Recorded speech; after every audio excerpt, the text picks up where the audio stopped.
Okay, everyone, Diablo Immortal has been out for 5 days in the wild. Things have been a little bit more crazy than people expected. We've been falsely cited by seemingly a very large section of the game's press. That was a bit strange to wake up to, so apparently we're both in Lad Bible. Congratulations, Matt. But we've got to talk about the reality of the endgame, user responses, the game director being technically correct, the best form of correct, and a hell of a lot more. So, the first topic then is how much does Diablo Immortal actually cost? So, loads of places credited us with this calculation. But of course, it's just loose math based on this Reddit post that we mentioned. So, that was a bit strange from the professional journalists of the game's media. Bizarre. This was essentially based on a poster's loose number crunching that around 1,000 gems is around what is needed. Now, 1,000 of those would be 20,000 crests. That comes out to 45,000 USD. So, 20 crests, $45, with a 5% drop rate on gems that can go up to 5 stars, and a gem with a cap of 5 stars having a 5% drop rate, so on average, it's about $45 for a 5-star gem. Now, if you assume that the pity system is acting as a hard cap on 5-star legendary gems, then you are looking at 50 crests per gem, which is about 2.5x that cost, $112.5 per gem.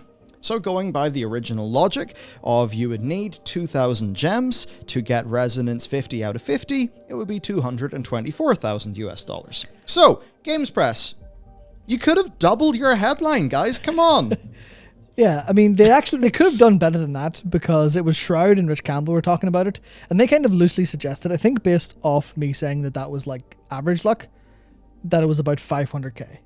But this is where it gets interesting because the kind of Resonance 50 out of 50, assuming you get roughly the correct drop rate of individual gems, because you do need specific gems to put into other specific gems for your Resonance and for combining and for upgrading. So not every legendary 5-star gem is a legendary 5-star gem. But that's where it gets like basically impossible to figure out.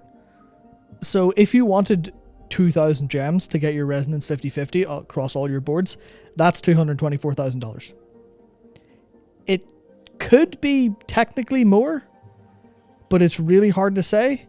And that's what I think the game really has kind of going for it. I mean, in terms of internally. Yeah, like an industry, individual in the know told me it was over $1 million, for like all the gems in every slot on your character and all that stuff. That sounds... Pick a number out of a hat, but that wasn't from somebody who I suppose wouldn't know, right? So it's just...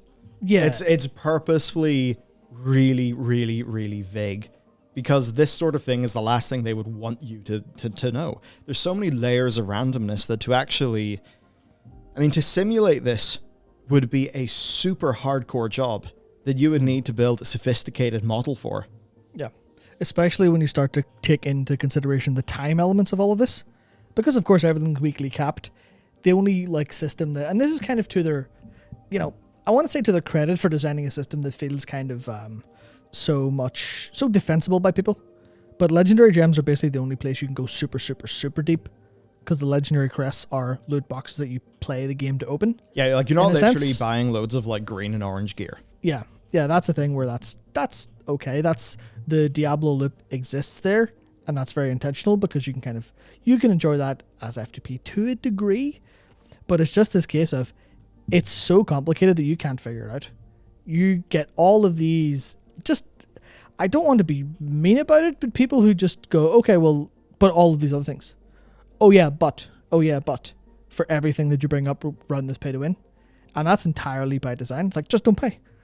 It's not a full Diablo, it's just a mobile game. Oh yeah, they're utterly mazed. I think there's a whole bunch of people, I think, purely from their own perspective. Yeah. And that's okay, but that's not how you get the sorts of thoughts that are or ways of thinking about things that are good for dealing with an overall system as it applies to many different people from many different backgrounds and many different situations.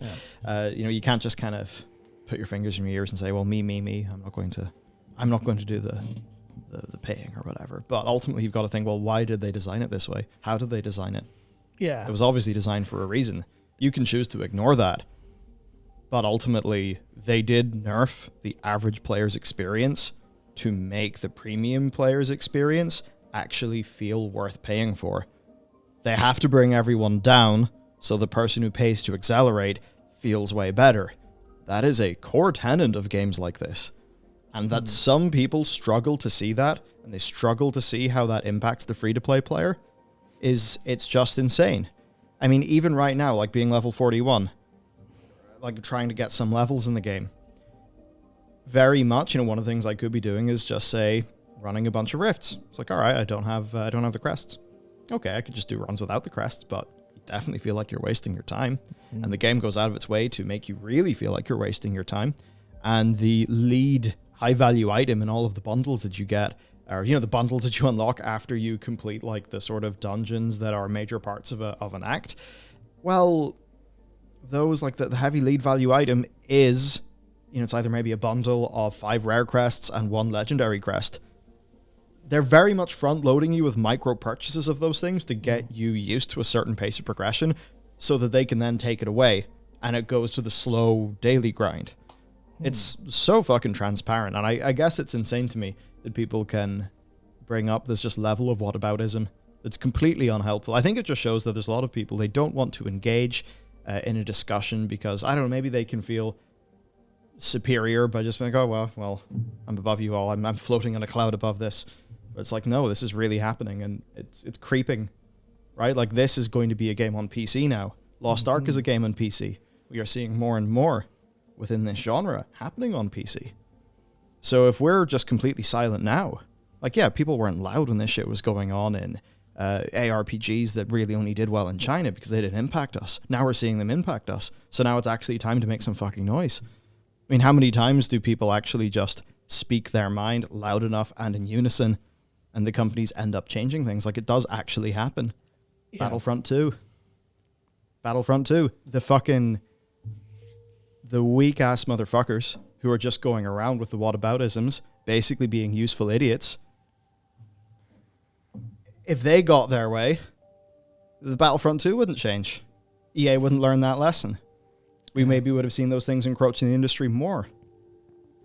Yeah, and I think... insanity. Yeah, because obviously a lot of people probably hear useful idiots and assume that, oh, well, you're being a useful idiot, and that's like a... Because obviously people just hear that and be upset by it. They don't want to be useful idiots, and that'll cause them to have some sort of, something wrong with them, and they'll try to fight back. But the point is that you're not accidentally a useful idiot if you're defending any of this. It's intentional. And I need to look into the report a bit deeper and look into modern stuff, but I did catch something caught my eye earlier, which is a mobile research firm called Swerve found that 0.15% of mobile gamers contributed 50% of all revenue. That then, I think that went to 88% or around 80% of revenue from 20% of players, which obviously 80-20 rule, that kind of just... Funny how that always works. Yeah, it just always works. But that's a thing where you see all of the trends of, the legendary gems the only way, right? They've built all of these systems, but they fully expect the vast majority of their revenue to come from legendary crests. So they've built all of this stuff to almost like, I mean, maybe I shouldn't invoke the movie's name, it's a bit unreasonable these days, but Blazing Saddles, the fake town that they build to lure all the people in, that's basically what they're doing. They are building a kind of simulacrum of a real game, but if you could take all of that away, and the only part that matters to revenue is this predatory legendary crest system at the bottom of it. You need only do one of those rifts, and then look at that. Was it? I thought you could only put 3 crests. Oh, it's 10. In That's 3. Because there's only 3 slots when I look at it, but seemingly Asmongold put 10 in anyway. Yeah. So was that like a $20 run?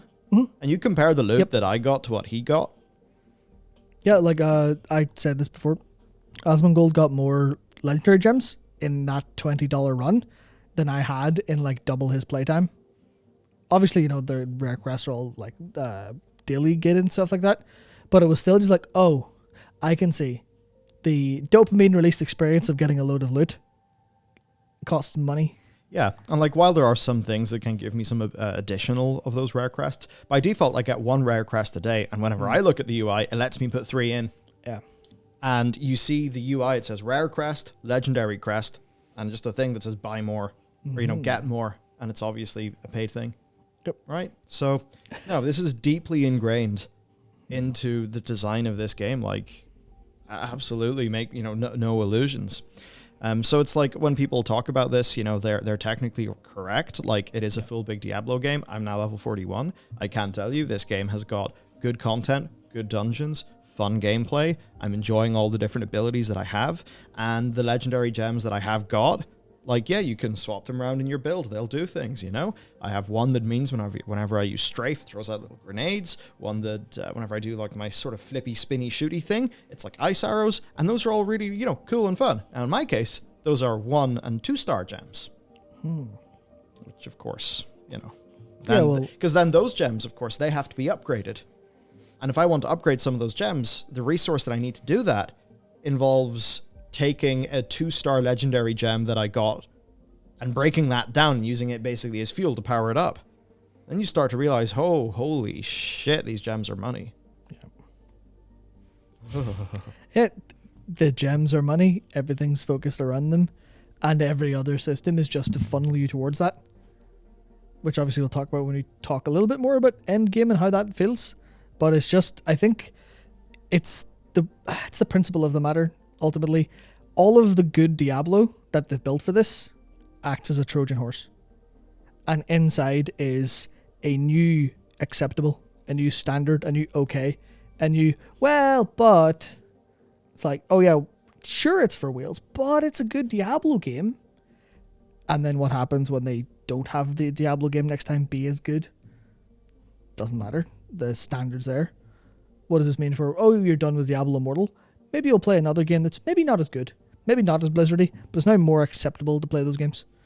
And then before you realize it, gaming culture has turned into it's fine to pay all of your money into one mobile game for progress because that's fine culture. That is pretty prevalent in China. Yeah, and I especially want to say too, and there's a few of them in mind. Yep. I see them.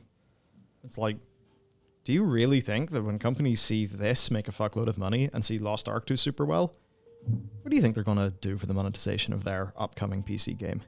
Or moving to the west of their PC game? They're going to realize there's, was it Arcade or whatever? The one that screwed up because of the pay-to-win accusations. Yeah. But that was for the core MMO audience. I think they're realizing there's parts of the MMO ARPG audience that they're there to grind, and they kind of don't mind whenever these things are a little bit more prevalent. Now, we should talk a little bit about what people are talking about with Endgame. So I'm currently level 41. I'm getting there. I'm anticipating, and it is feeling like it's slowing down. We do have some testimony from players who are a bit more ahead of me. So about 16 to 20 hours, stuff's pretty good. Then essentially the game seems to put its foot down hard. I'm seeing the foot descend on me. It hasn't hit me yet. So the end game is focused on various time-capped systems of power progression, and the only way to reliably get that feeling is to come back, or of more progression in that day, is to either wait until tomorrow or for the legendary crest. I already feel a little bit of that. Yeah. Like right now, the only way that I could feasibly get way more, legendary gems or that sort of thing, it is by purchasing crests, because it's not like I can go and reliably farm rare crests. Right? All my bounties for the day, those are finished. The challenge rift, I'm now under-leveled for the next level of challenge in the challenge rift. So I guess I could go and just grind out some of those dungeons, do some of the world event things. I could do all of that in the MMO-ish aspect of the game. But I've already felt it get slower, and I imagine that's only going to become a more prevalent feeling as I level.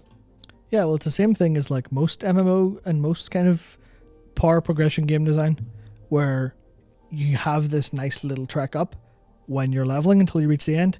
Then the game goes, this is an MMO, and this is a live game, and this is a service that's ongoing. So I guess we can't let other players get too far ahead. And in this case, they have the World of Paragon level, which is outside of the whole pay-to-win nightmare. It is kind of a pretty innovative way of slowing that down, but it's still the same point of you hit the end and now you're capped because you have to be capped by the weekly stuff. Yeah.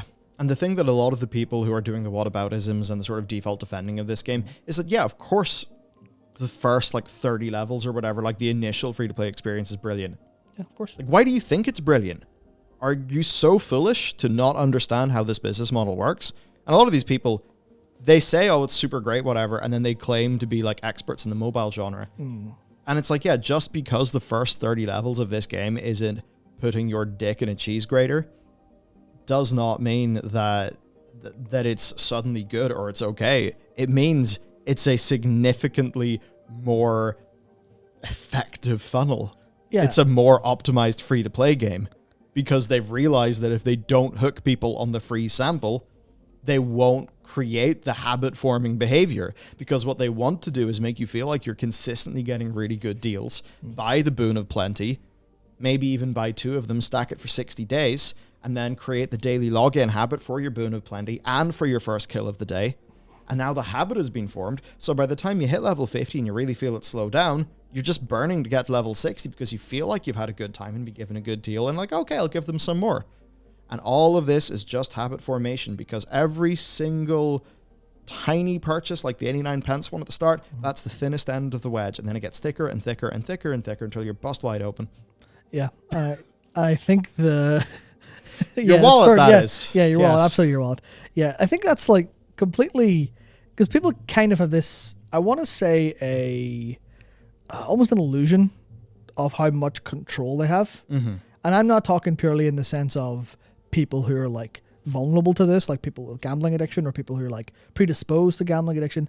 I just mean all of this psychological stuff that will worm its way into your brain. And you may not be fully aware of it, but that's the thing. How much of your behavior are you in control of a lot of the time? Sometimes these things work. It's the same with advertising and marketing is like a whole big thing. You're not completely in control of your behavior. Otherwise, you would work like 16 hours a day or something like that. You think you do, but you would have anyway. It's a little bit of that, yeah. So if they can prime you and do the right stuff to your psychology, you'll think you're in the driver's seat.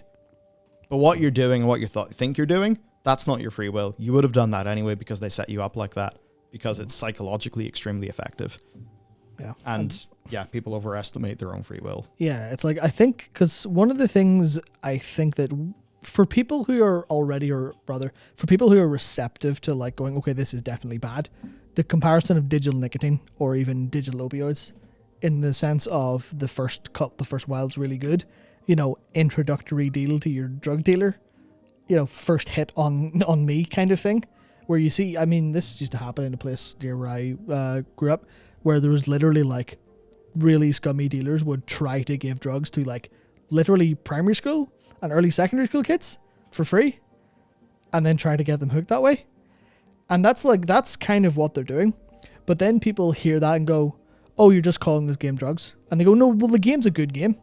And the approach needs to be like multifaceted, where it's like, yes, this is good. Yes, the game being good in its own right is fine. Taken away from all this, it's still good. But it still has those effects. Yeah. It's kind of having multiple ideas in your head of multiple outcomes of the same thing. Good game, yes. Also a funnel into gambling addiction, yes. It's very easy for it to be a black and white world. Exactly, yeah. And for the nuance to be lost. For what some people have been talking about here. So here's great. Just great posts that I think show the experience. And I'm feeling the first bits of what they're saying right now in my own playthrough.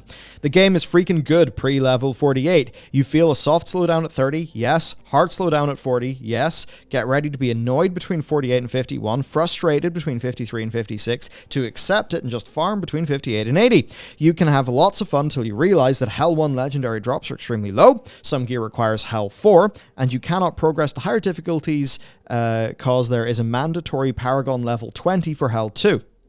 Yes, D2 had extremely low rates for top-end gear, but medium-tier gear was still feasible, and you could obtain it without hard grinding in the game. And it's a funny thing, because even if you wanted to hard grind like a bunch of rifts, you would want to get a whole bunch of crests as well, because it's just going to be more efficient for your time. Yeah. For another one. Welcome to the Gacha World strategy. Create a honeymoon environment that must blind players long enough to give them fun and push them to spend to support the game. When they reach the paywall or endgame, there's absolutely nothing, or must pay insane amounts of money to progress a little bit, but it's too late because lots of players have already spent, so they're used to that. Gacha has a short-term profit strategy. Some of them that get successful begin to slowly add more content and make it better for the long term, but it's still slow progress and repetitive as hell. Which, I mean, come on, it's an ARPG. Here's another one. The game is a shit ton of fun. I highly appreciate it. I can put in 30 plus hours for free. However, once you reach 50 plus, you start to feel more and more pay to win. If you are below level 50, don't defend this game as if it's your own child. It's designed to feel free-to-play friendly below that level. Yes, that's how these are made. Now, one thing that does come from the rifts that is actually capped is Fading Embers. The difference being that you can just continually run the rifts again and again and again without crests to get the embers. But if you do run it in a party with somebody using the crests, then you will get bonus Fading Embers. I've already seen some instances of people like only really wanting to run these with people who are using the crests, just as an example. So in a way, it's like that can kind of keep players closer together. But you'll get there faster if you're using crests, and using crests will get you other forms of progression that will absolutely outpace the people who aren't. Yeah, and it's that thing of, if you wanted free-to-play players to be able to catch up to whales through effort, because that's a lot of what people have, like the F2P versus whale like dichotomy, is you can just grind or you can pay. But in this case, it's like, if they just removed the cap on Fading Embers, then free-to-play players could farm all day long to get gems, but they don't want that to happen.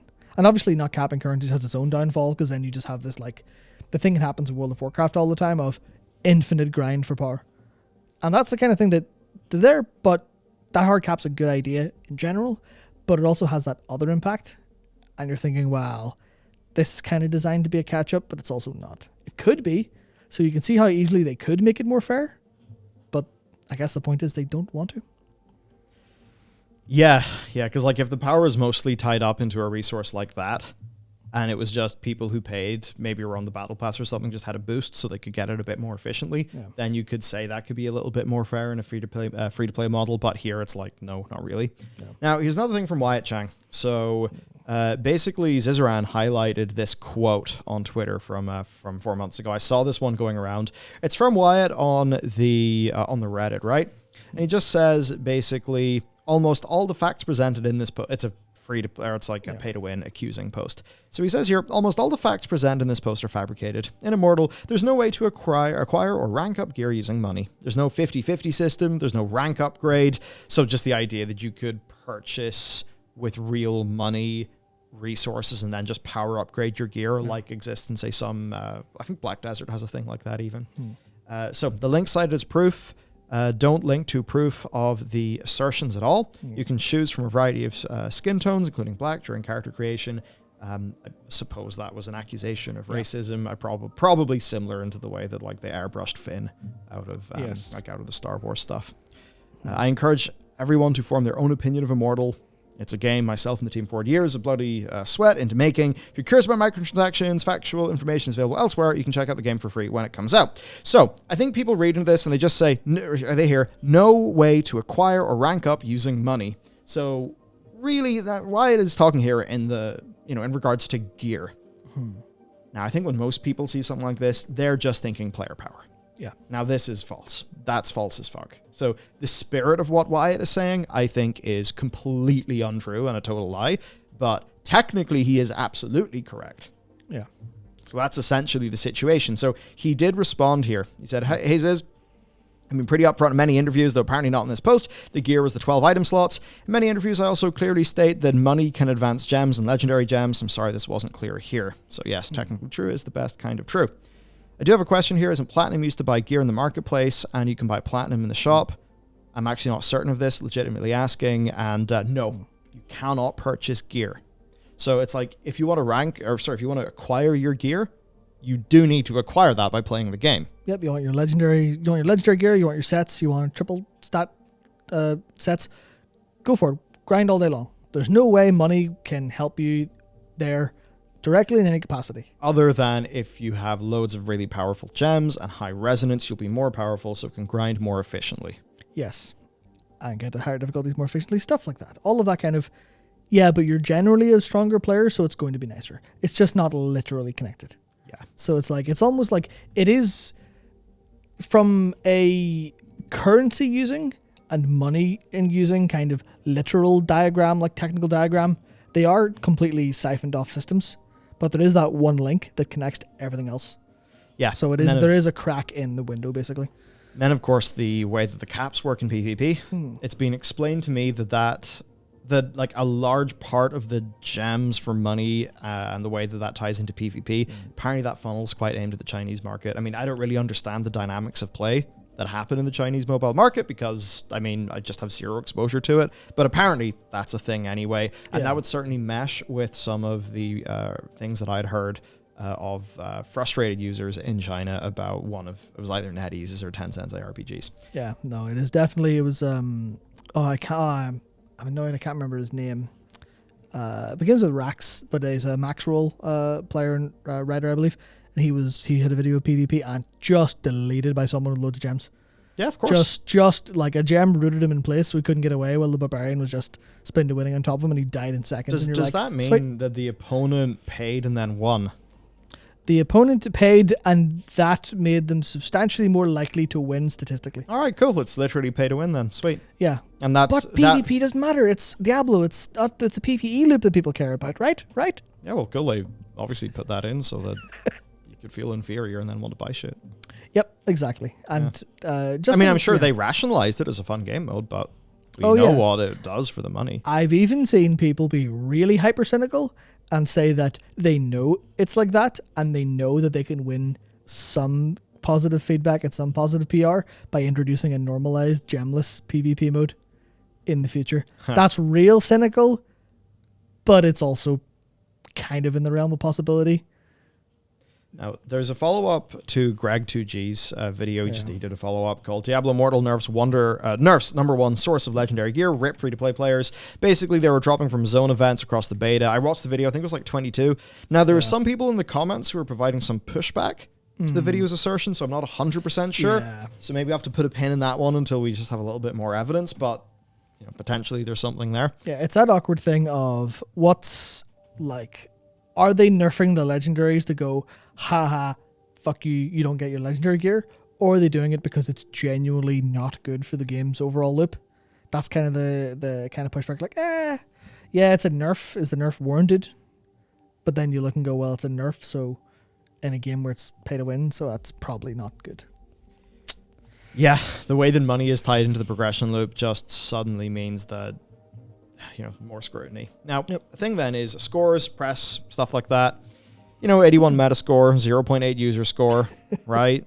I mean, if it's a 4.7, we can see here, 4.1 for Google. Believe it or not, Diablo Immortal is better than Diablo. Here, Giovanni is praising its gameplay, how it works in mobile. That's totally fair, actually. I know that might sound the same to people. I've been playing this on an iPad Pro. It's so fucking smooth. It feels really good. There's just aspects of, there's even a bit near the start of the game, like the boss is crawling under the floor and then emerges, up at the top, and there's spectacle, there's budget, basically. That's the point. It is a polished AAA feeling game. But he does talk about the pay-to-win potential, but he says that because they couldn't buy items in their test session and see how they affect the game long-term, they opted not to formally score the game. That's what you'll notice. That 81 comes from 6 critic reviews. There we go. Almost everyone else was like, we're not scoring this because it's a review in progress. Yeah, so it's good for the actual responsible members of the press who realize that there's a large potential for issues here, and then they hold back their scores. The shop is hidden away, and the game doesn't barrage me with shop pop-ups like other games won. I'm confident you could play through the whole campaign without realizing it doesn't exist. Not at all true. Yeah. You finish a dungeon, you just get a notification that a special bundle has appeared in the store. Frankly, it doesn't feel much worse than PC, than a lot of PC and console games in that regard. Yeah, I find it weird because other reviewers mentioned the shop a lot more about how it was kind of there, so it might just be a difference of opinion in this specific case from Digital Trends, but it just had me thinking, that's kind of what the start at the top of the funnel is for. It's for these impressions. Hey, do you want to play this early on a testing server where MTX is there but turned off? You won't really get to experience it. You won't really get to experience the end game. You'll get kind of, you'll get the premium experience of the first while. And then you have to extrapolate the rest. And that's kind of how it's all gone. Even Gran Turismo 7. It gets demoed, minus the microtransactions. Yeah. And of course, all the pushback that people give is really good because it turns into a better situation. It still is fundamentally the same loop, but it's just made a bit more fair. But that said, it still is a full price game, so that's wild. And also, for GT7 specifically, since the heat died down, they've apparently made it slightly worse again, which means you have to keep on top of the feedback the whole time. But yeah, it's a case of Activision have done this before as well with Crash Team Racing. They had a developer say, no microtransactions in this game, none whatsoever. It's just a game. You buy it, you race some karts, great. Then it releases. It was like, oh sweet, nice. A little bit later, here's some microtransactions. You're like, but you said there wouldn't. Whoops. That developer didn't know the whole story. Yeah. And that's just, there's no end to the tactics they'll try to pull on you. Yeah, I have no idea. Like, the thing about this gem system being so bolted on, it really does make you think that this could have been a decently late edition. Actually, interesting you say that, because I was looking at some older beta feedback, and they definitely, was this 2018, 2019, around there? They definitely had less of a focus on Legendary Gem stuff at the start of it. It was a lot more traditionally gear, and then the gems slotted in, they were nice. But then they started to ramp up how much the Legendary Gems actually had an impact, and how the systems around them were. So there is decent chance that the Legendary Gems are very much cynically added to the game design list. I've been put under the impression that at one stage it was just cosmetics and Battle Pass. Yeah. But I don't know if at that stage that was all they had planned or just what they had implemented. I imagine it's just the case of this needs to make more money, put in more money making schemes, please. And that was from top. So I would love to see a version of this game without the Legendary Gems at all. Because then you've got a lot more of a kind of more traditional, your progress is hard capped, but you can grind away, have some fun. It's wild how different it looks. Yeah, or even just like the gems, but not the systems that go around them. Because the gems themselves can be fun and can add to build customization in a way where they've clearly designed a whole bunch of shit. Oh yeah. And that's what's sad. Now for a final bit of comment, just from DJ Wheat. If there's one thing I've taken away from the monetization takes on Immortal, it's how many people have never deep dived into mobile gaming. So many feel this is the downfall of gaming. In reality, these have existed for years. The sky isn't falling. Here's the thing. I've known all of these existed for years. I've seen these games. I've went and played multiple free-to-play mobile games to see what the fuck's going on over there. Archeru. So not that this is a response to what we're saying or anything, but my response to that would be, no, I know what goes on in mobile gaming. I am specifically ready to hammer a company that is going to debase its legacy by doing this. Yeah. It's like King does a new one and it does all the shit. Nobody gives a shit. It's King, right? It's in that Nobody level, really respects what they do. In business, they do. And, in those kind of like, I guess pretty privileged game dev bubbles, people maybe respect what they do. But in terms of what they're putting out into the world, it's like, okay, you're just making a match 3 that you can stuff full of power-ups to rinse people with because they get frustrated. Like, that's what you're doing. You are a game developer. I don't really count you as one. Yeah, it's like, it's in terms of like Venn diagrams, it's not in the PC core gaming circle whatsoever. It's over there in mobile land. Yeah, it's just, whatever. Yeah, you're like one step away from a fucking crypto bro. As far as I'm concerned. I know that, I'll say that, and people probably very, you're gatekeeping gaming. Well, you know what, actually, I think I want to keep the gate shut from this sort of thing, frankly. So that's why I think when this happens, we've got to be fucking loud about it. Because, it happens to Diablo. Like, nobody cares if it happens to Game of Legend of Honor of Warfire or whatever fucking trash these companies make. Nobody gives a shit. But then whenever Diablo. Game of Viking Icefire Conquest Kingdoms, whenever its monetization is suddenly appearing in Diablo, then it's time to change. Like, that's my response to this. So, like, again, he's saying, he's not saying he agrees with every system. Some mobile games have spent years fine-tuning the experience to do a better balance between free-to-play and pay-to-win. Some are egregious without shame. The other take is how little US and EU gamers know about the mobile market in Asia. If you think Immortal is bad, then there are hundreds of games that would like to have a word with you. That's true. It's fucking ghastly. And that's why the second it pops up here, we've got to be fucking loud and vicious because we do not want it to be here. Yeah, it's like the whole thing of how do you deal with aggression that needs aggression to solve it? As hard as possible, as quick as possible, call it a day. You have to kind of teach these companies what's not okay. Yeah. And this is quite profoundly not okay in any universe. And if we don't say that, then it will be. Yeah, and it's such a shame looking at the game how much work has evidently went into it. I even saw one of the artists who did the character portraits just posted like the full shots of her work. Beautiful. Gorgeous. I don't know if do you see those posts as well? No, not those. Okay. But yeah. They are so beautiful. They're gorgeous. It's like, yes, she's making these gorgeous paintings and the combat designers are making really fun combat. Like on a controller, on a gamepad, this is a fucking fun game, everyone. It's a fun game. So much effort has went in. And then Deckard Cain is basically trying to get you to buy crests. Is what it feels like. You're like, what the fuck's happened here? As for his final take, he just says, as for Diablo Immortal, all I have to say is, still sane exile. I have no idea what that means, but I think it might be to do with PoE. Just a hint, just a suspicion. So that's it. The thing is, this is happening to Diablo. Look, if Path of Exile Mobile comes out and does this, do you think the PoE people are going to be happy to see what happened to their thing? No. I mean, that's the whole thing, right? PoE is a tremendously deep ARPG. It doesn't monetize the game design loop. It monetizes stuff like stash and some inventory stuff, stash tabs and stuff like that for a free-to-play game, and that's where like the line is, right? But that's the thing. There is no hard line. There is no hard line anywhere in any sand.